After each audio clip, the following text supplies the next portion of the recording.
this is the final part that's stopping me from having my car tuned. But before we start, it's been a while since we've seen this car on the channel, so let's have a quick recap. You may remember I bought this as one of the cheapest examples in the UK, and it needed a bit of love and attention. So after dealing with all of the common problems which this car has and fitting a 1M wide body kit, I then started to upgrade the car and fitted new turbos for more power. And that leads us down to this final gasket. Going back a little bit, when I fitted the charge pipe to this car, I accidentally left this off, and now that is causing a boost leak from this pipe down by the throttle body. So let's get this final part on the car and get it straight on the dyno. Hopefully there shouldn't be too much work to do in this video, but fitting this little gasket was quite easy to do. All we had to do was remove the air filters, and then we had access to that pipe. After we removed the clip, we could then pull the pipe off the car, and then we got access to then fit the gasket in, and hopefully that should fix all of the boost leaks. Because the last thing we want to be doing is, having changed these turbos for more power, be throwing that power away via air leaks. But now that's fixed, the time has come to get the BMW E82 135i on the dyno and hopefully see some huge power gains from these aftermarket turbos. These cars come with 300 horsepower standard, but that is simply not enough. We need to extract more and use the boost that we can generate from those bigger turbos and hopefully see way more power than that. So as Jamie straps the car down on the dyno, even he was pooing himself. But as the car was secured, the tension was building throughout Mallory Performance as we were all waiting to see the amount of power that my BMW would make. But there were so many unanswered questions. 1, is the car going to survive? And 2, is the car properly secured? Well, that's for the industry standard test. Ain't going nowhere, mate. And now that's confirmed, it's time for the first standard power run.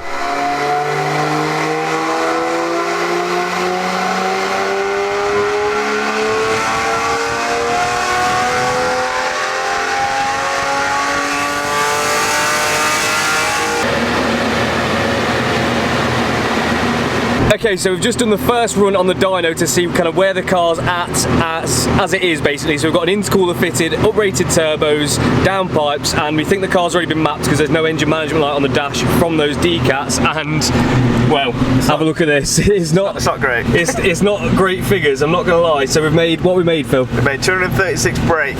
Wow. 181 at the wheel. 236 at the flywheel. So it's not doing a lot, so. No, that's not ideal. I think there's definitely something right. I think these are like 300 horsepower standard. I know. It's not really doing a lot though. Okay. Well, okay, I've just found the reason why it was making no power. I completely forgot to tighten this Jubilee here, meaning it had basically no boost at all. But Fabian's just taking off the ECU at the moment because we've got to bench it, which I have no idea what it means, but it's basically so we can map the ECU and do some things and some stuff to it. Is that right? Yeah. Yeah, good.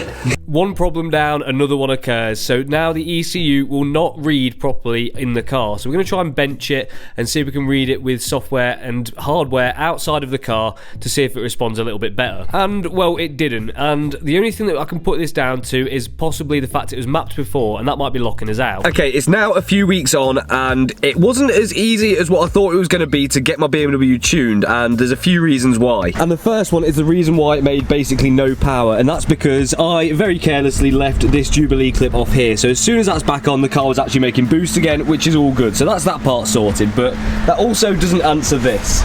So I'm back in the car again, just it's pretty windy out there, but the ECU has caused us many a problem. So this car, as I already mentioned, had a tune on it because it's got those decats and the intercooler on and didn't have an engine management light on, which shouldn't be such a big problem, but due to the way that this car was mapped, it had a lock on the ECU, meaning that we couldn't alter the map that was on there. And even that shouldn't be a massive problem. We should just be able to flash the ECU back to standard and then go from there with a completely custom tune. That's absolutely fine, but even that would not work. We could not flash the standard file back onto the car. So the next thing I did was then sent the ECU off for refurb in Leicester to make sure there wasn't a fault with it, and also to try and get it flashed back to standard. It came back as having no faults, and also that they couldn't flash it back to standard for whatever reason, which is annoying, but it is what it is. So at that point, I'm basically stuck with a car with a tune on it which isn't suitable for the way that the car's set up, and I cannot flash it back to standard. Until one of you guys reached out to me from one of my previous videos when I said I was struggling with this problem, and we were able to get it back to the standard state of tune and could be a completely standard ECU again. So now what I'm left to do is fit the ECU back to the car. It should this time have an engine management light come up after a period of time, and then hopefully we can finally get this car tuned, because it's took weeks to get to this point. Okay, so I've very quickly just hooked up the ECU. It's probably going to have to come off again anyway, because we may have to tune it on the bench, so I've not put it in properly, but we just want to see if the car is going to start, and I'm kind of hoping that it will. Here is hoping. So, ignition, yes. Start straight up. First time every time. Honestly, this car has been good for that. But now we are back in business. So time for another run on the dyno.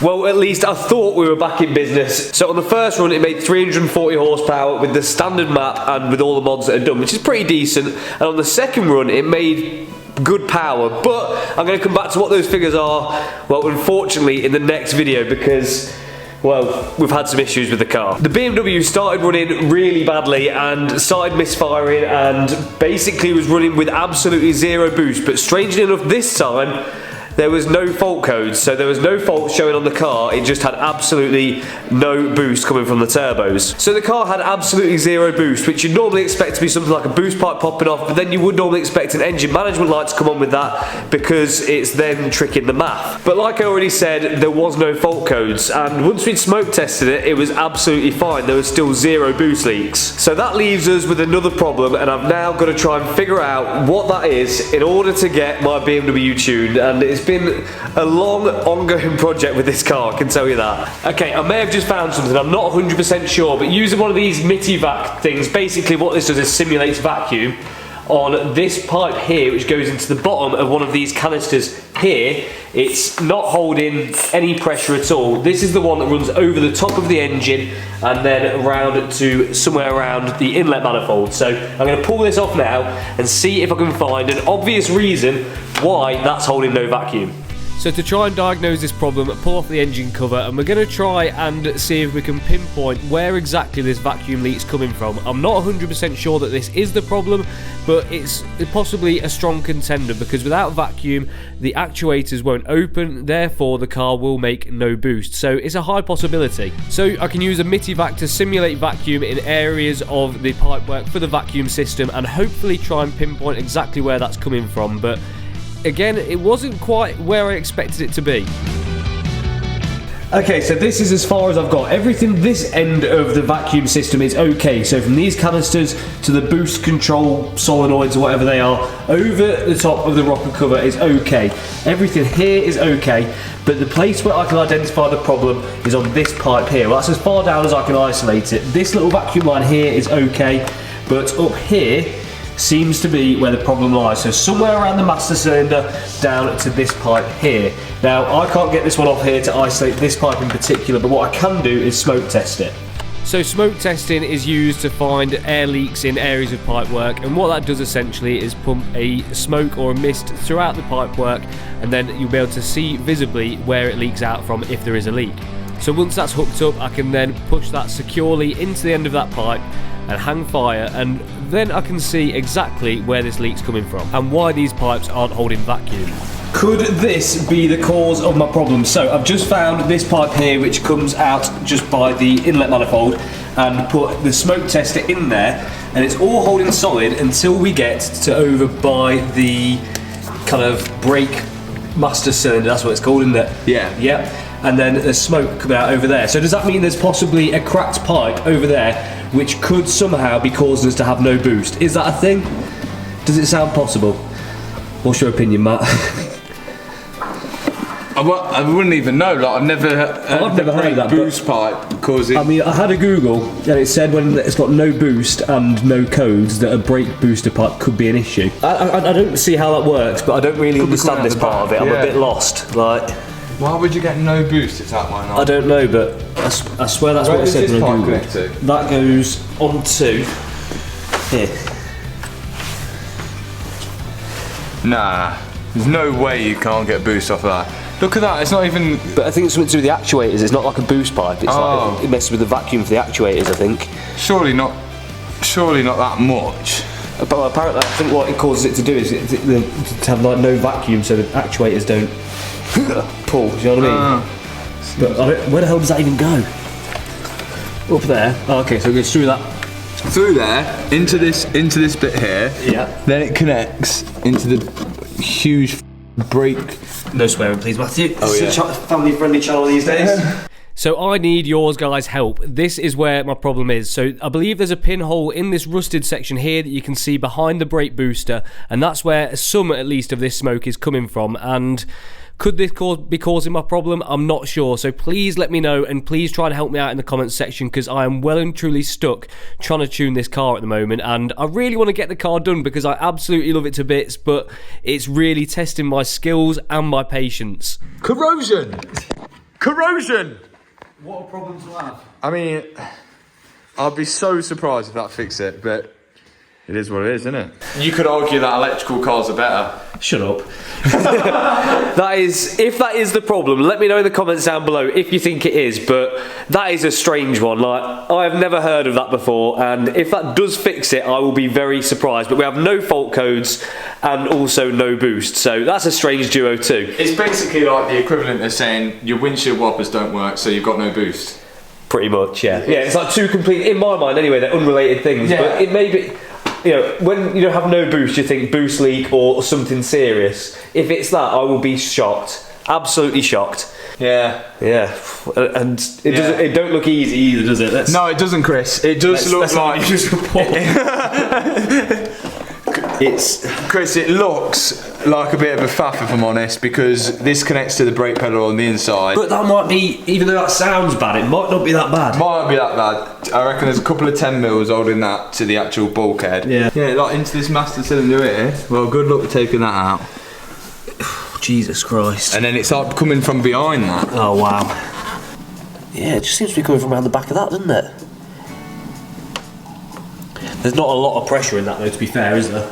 Like that's... No, there's no way there's going to have a lot of pressure in that, because look at the connection. But I'm saying if it does get pressure, is that going to get a lot worse? And basically have nothing. I just can't see there being like even 10 psi going through this. Well, it has vacuum, doesn't it? Doesn't... Yeah, oh yeah, so it's just going to be vacuum, yeah. But it's broke, mate. Basically, it's absolutely MC skibbity. It's not looking good, bro. It's MC skibbity. Vlog it. Basically. Yeah, Down the talk back to me, Daddy. If you come and look round here, basically it's wiper blade ain't working. Down there, Yeah. in between the car and the booster, Yeah. that's where it's leaking from. Well, that's nothing to do with your engine, though, is it? Your engine's in. It's easy, Chris. You reckon? Yeah. Light work for someone like you. That's easy. Well, it's really kind of you to volunteer to do that for me for no charge. What I'll do, Yep. I'll say, Do you remember when I've painted your interior and... yeah. Yeah. Do you know, how much did I charge you for that? I think you've not sent the invoice yet. Oh yeah, okay. Yeah. Well, let's just waive it and you do this. I reckon, Chris, Because I feel like this is going to be a pain in the arse. it's easy disconnecting there. It's getting it out of here. Yeah. But is it going to be... Well, I just don't know at this I think it'd be alright. You reckon? Yeah. Okay. I think it'd be I alright. like your confidence. I think it'd be absolutely fine, Chris. Well, on that note, we're going to have to end the video here. Make sure you like this video, subscribe if you haven't already, and to make sure you don't miss out on what the BMW makes on its final run on the dyno, and see if it might even blow up. Who knows? Well, for now, I'll catch you next time.